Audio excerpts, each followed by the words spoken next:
तुम तो पागल हो, यूं ही बातें बनाते हो। एक दिन लाइब्रेरी में मेरे सामने वाली कुर्सी पर बैठे किताब के वर्ग पलटते पलटते मुझसे कहने लगी, क्या तुम्हारी कोई ऐसी ख्वाहिश है जो तुम्हारे दिल के बहुत करीब हो।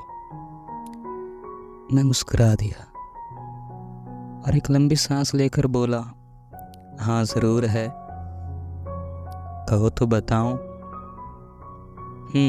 बताओ। मैं बेझिझक बोलने लगा।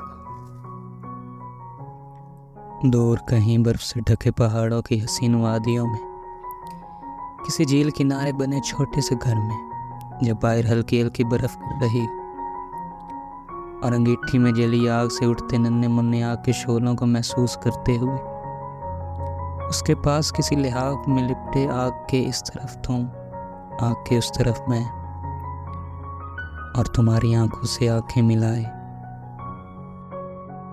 हल्की हल्की चाय की सुर्खियां भरनी चाहता हूँ।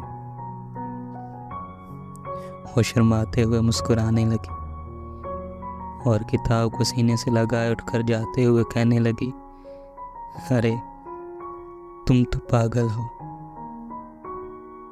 यूं ही बातें बनाते हो।